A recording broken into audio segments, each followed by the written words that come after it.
Olá! Você sabia que grandes correntes filosóficas surgiram na Ásia durante a chamada Idade do Ferro e transformaram o mundo até hoje?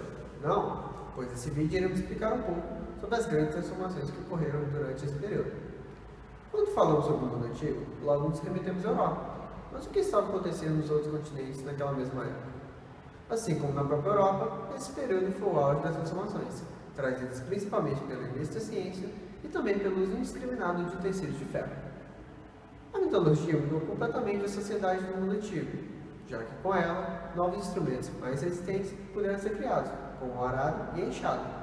Isso possibilitou o plantio longe dos rios e, portanto, longe dos grandes centros. Com isso, a população não precisava mais se subordinar à figura de um líder, um imperador. Com todo esse êxodo, fez com que impérios como o chinês e o indiano perdessem força, abrindo espaço para constantes invasões que culminaram na destruição desses impérios. Esse rompimento causou um vazio no que diz respeito à presença de um líder político, espiritual e principalmente filosófico. Foi nesse cenário que grandes luzes surgiram nos mais variados lugares do mundo. Vários desses filósofos destacaram no continente europeu, principalmente no território grego. Conhecida pela valorização à inteligência, a Grécia presenteou o mundo com as mais conhecidas correntes filosóficas do Ocidente. Essas correntes filosóficas foram base fundamental para o que hoje conhecemos como filosofia ocidental. Os pensadores gregos influenciaram hábitos e conhecimentos ocidentais que seguimos até hoje. Um dos mais sábios entre esses filósofos foi Sócrates, considerado o pai da filosofia ocidental. Esse filósofo se preocupava em passar seu conhecimento adiante, possibilitando que ele chegasse até os dias atuais. Outro filósofo que recebeu grande destaque foi Platão, conhecido pela grande contribuição na filosofia ao valorizar o debate como forma ideal de se alcançar o conhecimento. Nessa época, aparece também Aristóteles, discípulo de Platão, que influenciou os pensamentos filosóficos e ideias acerca da humanidade e da educação, que vigoram atualmente.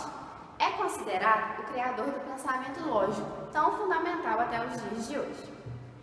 Pitágoras também foi um grande idealizador na Era do Ferro, criando uma escola que agregou vários seguidores. As ideias de Pitágoras se baseavam no fato de que todo o universo poderia ser explicado por meio de números. Mas, até agora, só falamos de correntes filosóficas que influenciaram a cultura ocidental. E do outro lado do planeta? Também havia uma revolução de sabedoria como no Ocidente? Também haviam luzes para os povos de lá? É o que vamos discutir ao longo desse vídeo. Lao Tse nasceu entre os séculos XIV e IV a.C., em Shu, na província de Henan. Lao Tse não é um nome, mas significa grande senhor ou velho mestre. Seu nome real seria Li Er ou Lao Dan. Algumas lendas dizem que sua mãe teve uma gestação de 8 anos e a criança nasceu de cabelos brancos, daí viria seu título. Foi um mítico filósofo e alquimista chinês. Sua imagem mais conhecida o representa sobre um búfalo. Ele teria sido um contemporâneo de Confúcio, considerado outro grande mestre da filosofia chinesa. Segundo a tradição chinesa, Lao Tse trabalhou muitos anos como bibliotecário real, exercendo o cargo de superintendente judicial dos arquivos imperiais em Luoyang, capital do estado de Shu.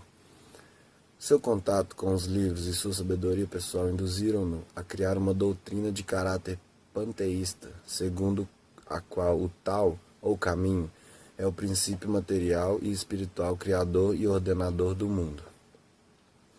No terreno prático, preconizou a vida contemplativa e a supressão de qualquer desejo. Desgostoso com as intrigas e disputas da vida na corte, ele decidiu abandonar esta vida seguindo para as terras do oeste, em direção à Índia. Ao chegar à fronteira, o guardião de fronteiras, Wen Shi, reconheceu sua sabedoria, o reverenciou conforme a tradição chinesa, pedindo para tornar-se seu discípulo e pediram a ele que, antes de sair da China, deixasse um registro de seus ensinamentos por escrito. Assim, antes de partir, Lao Tse escreveu os 81 pequenos poemas que receberam o título de Tao Te Ching. A influência deste livro é tão disseminada que ele tornou-se, na atualidade, um dos livros mais traduzidos em todo o mundo. O taoísmo, sua religião, É uma mescla da religião e a filosofia da vida. E Lao Tse tornou-se uma das principais figuras cultuadas nela. Junto com o budismo e o confucionismo, o taoísmo forma os 3 pilares do pensamento filosófico chinês. Segundo alguns pesquisadores modernos, Lao Tse jamais existiu.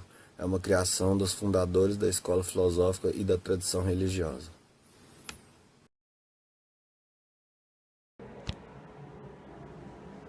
Confúcio foi um filósofo e pensador chinês que nasceu em 551 a.C. em Shantou. Logo cedo, aos 3 anos de idade, ele perdeu o pai, que sustentava a família, e foi obrigado a trabalhar desde pequeno. Em torno dos 15 anos, ele começou a se dedicar ao aprendizado. Durante sua vida, ele trabalhou como pastor, vaqueiro, funcionário público e contador. Aos 19 anos, ele se casou e posteriormente teve um filho. Durante seu trabalho como funcionário público, ele viajou pelo reino inteiro, mantendo um íntimo contato com o povo e pregava a necessidade de construir um reino que se destinasse a assegurar o bem-estar dos súditos, pondo em prática a redução dos impostos e abrandamento de punições. Ele veio a falecer aos 72 anos, em 489 a.C. A corrente filosófica e religiosa criada pelos ensinamentos de Confúcio foi o confucionismo, conhecido como chinês como ensinamento dos sábios. O confucionismo é considerado uma filosofia, ética social, ideologia política, tradição literária e um modo de vida. Confúcio não pregava a aceitação plena de um papel definido para os elementos da sociedade, mas sim que cada um cumprisse com seu dever de forma correta. Já o condicionamento dos hábitos serviria para temperar os espíritos e evitar os excessos. O confucionismo foi baseado nos seguintes princípios: humanidade, cortesia, conhecimento, sabedoria, integridade, fidelidade, retidão, justiça e permanência. Segundo Confúcio, todos esses princípios se encontravam ausentes na sociedade. O núcleo do confucionismo é a humanidade, um dos princípios. Seu pensamento... Por quê? O pensamento de Confúcio é baseado em diferentes níveis de felicidade. E para entender filosofia, é necessário usar a lógica da humanidade. Confúcio nunca disse se o homem nasce bem ou mal. Ele observava que o homem são semelhantes na teoria, mas na prática são diferentes. Também disse que o homem é condicionado e influenciado pelo estudo e pela prática. Depois da morte de Confúcio, alguns discípulos e seus netos levaram a escola de pensamento adiante. Os seus ideais se espalharam por toda a China. Sua filosofia se tornou oficial durante o governo da dinastia Han, entre 206 a.C. e 220 d.C. E o conhecimento desses ideais era obrigatório para todos os funcionários públicos na época. Nos dias de hoje, as pessoas ainda buscam os ensinamentos de Confúcio em busca de alimento espiritual, e seus ensinamentos são muito procurados hoje na China, que vive uma crise moral muito grande devido aos altos índices de corrupção, fraude e falsificação, além da poluição e degradação ambiental. Os ensinamentos de Confúcio estão reunidos em 3 livros: Dunyu, Diálogos e Analectos, no qual se encontra a síntese de sua doutrina, Da Jue, Grande Ensinamento, e Zongyon, ou a Doutrina do Meio. Esses 2 últimos são de autoria de seus discípulos. Siddhartha Gautama, o Buda, viveu por volta do século 6 a.C., em uma região que hoje pertence ao Nepal, mas antigamente fazia parte da Índia, que era dominada pela cultura de caças e passava por um momento de ebulição espiritual. Siddhartha era o único filho do rei Suddhodana, e por isso pertencia à caça dos guerreiros e governantes. Ele foi um menino como qualquer outro, cheio de ambição e energia. Por ser o príncipe herdeiro, recebeu a melhor educação possível na época. Era o melhor dentre os cavaleiros, excelente lutador e arqueiro. Ao crescer, passou a se interessar em descobrir a causa de todos os sofrimentos da vida, perdendo interesse pelos esportes e pela política. E, apesar do pedido do pai para que assumisse o trono, aos 29 anos, abandonou seu reino e tornou-se um buscador da verdade. Nos 6 anos seguintes, percorreu todo o país procurando mestres e ensinamentos através dos quais pudessem resolver os muitos problemas da vida, estudando todas as escolas de religião e filosofia, o que foi inútil, pois nenhuma delas conseguiu lhe oferecer uma resposta satisfatória.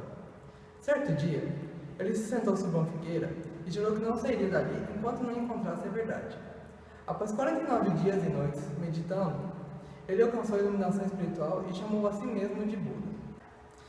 Ele viveu até os 80 anos e durante 45 anos ensinou um caminho de vida que ele próprio encontrou. Buda foi um filósofo, psicólogo e líder espiritual, prático e realista. Foi o primeiro a negar o sistema de castas, dizendo que o homem deve ser julgado por suas qualidades e não pelo seu nascimento. Foi contra os complexos rituais religiosos praticados naquela época. Aboliu os conceitos antropomórficos e não acreditava na ideia dualística de um eu ou alma independente, enquanto entidade separada. Explicou que todas as coisas estão relacionadas umas às outras pela lei de causa e efeito. Os ensinamentos de Buda não são teologia nem metafísica. Buda não especulava sobre o desconhecido, tal como um insondável começo ou fim. Não há começo nem fim à eternidade. Ele não conceitou a eternidade. A eternidade é o agora. O momento presente inclui o passado eterno e o eterno futuro. Este é o eterno presente. Buda estava interessado no presente. Baseado nesses ensinamentos e nas 4 nobres verdades, compreendidas durante sua iluminação, ele fundou a doutrina budista.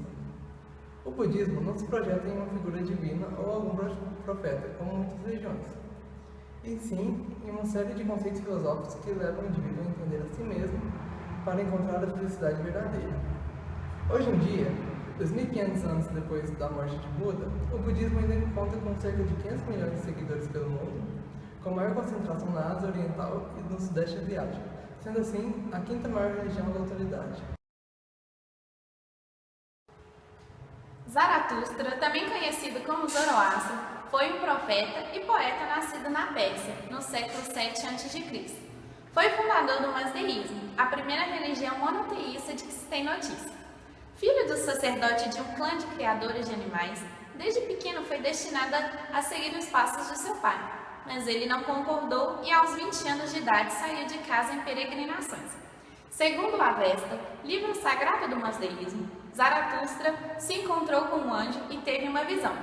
A luta cósmica entre as forças do bem e do mal, e viu também a ressurreição dos mortos no dia do juízo final e a vida após a morte. Depois desse encontro com o anjo, Zaratustra se isolou no alto de uma montanha para meditar. Depois de 7 anos isolado, ele voltou e começou sua pregação nos vilarejos da região, sem muito sucesso, até que conseguiu converter o rei Vistaspa, dando início à difusão dos seus ensinamentos. Sua religião, o Mazdeísmo, é considerada a primeira manifestação do monoteísmo e suas concepções religiosas, como a crença no paraíso, na ressurreição, no juízo final e na vinda de um Salvador, vieram influenciar religiões como o judaísmo, cristianismo e islamismo. O Mazdeísmo se caracteriza pela dualidade entre o bem e o mal, que eram representados pelos deuses Ahura Mazda, que era do bem, e Ahriman, que era do mal, e todos os seus princípios foram compilados no Avesta. É uma religião apocalíptica que prega que o mundo duraria 12.000 anos, e no fim de 9.000 anos ocorreria a segunda vinda de Zaratustra, como promessa de redenção final dos bons. Segundo ele, no final dos tempos haveria o julgamento derradeiro e a luta final entre o bem e o mal. Zaratustra propõe que o homem encontre o seu lugar no planeta de forma harmoniosa, buscando o equilíbrio com o meio natural e social, respeitando e protegendo terra, água, ar, fogo e a comunidade. Para ele, o cultivo de mente, palavras e ações boas são de livre escolha. Cabe ao indivíduo decidir perante as circunstâncias de que se apresentam em determinado fato. Percebemos o quão importantes foram essas mentes naquela época. Em meio à desordem, eles, cada qual da sua forma, auxiliaram seus seguidores a permanecer unidos e lhes concedeu um único propósito para a vida. Dessa forma, prosperaram de forma pacífica, mesmo sem a presença de um líder autoritário. É importante ressaltar que, exceto Confúcio, que teve como influência Lao Tse, nenhum deles se conheciam, ou seja, nenhum interferia no trabalho um do outro. Todos são únicos e atemporais. Por isso, mesmo depois de tanto tempo, a forma de pensar desses filósofos continua a modificar o mundo que estamos. Hoje, todos conhecemos os efeitos de Buda e Confúcio é o autor mais lido da China. É possível perceber que nos dias atuais nós também vivemos revoluções tecnológicas. Você já parou para pensar o quanto evoluímos em tão pouco tempo? Deixamos de lado a máquina de escrever e a substituímos por computadores cada vez mais leves e mais potentes para facilitar o nosso trabalho. Substituímos os antigos telefones por celulares inteligentes, capazes de se tornar o nosso controle. Sem falar nos carros atuais, que possuem tudo, geladeira, televisão e tantos acessórios mais, muito diferente do modelo Ford T criado anos atrás. É notável que estamos passando por revoluções tecnológicas, mas será que existem grandes luzes para nos guiar durante esse processo? Será que teremos um forte embasamento cultural, político e religioso para enfrentar esse período de transição? Ou estamos perdidos como os povos do início da Era do Ferro? Diferente das ideias dos pensadores da antiguidade, nós temos hoje os pensadores da atualidade, os famosos autores de livros de autoajuda, que surgem em meio ao caos e se aproveitam da dispersão ideológica da população e, com promessas de mudança de vida, levam massas de pessoas a seguir suas receitas rápidas de sucesso. Nessa toada, criamos pessoas cada vez mais indecisas sobre quais caminhos seguir, sendo que todos eles levam a mesma livraria, consumir o mesmo tipo de literatura e perpetuarem esse ciclo vicioso.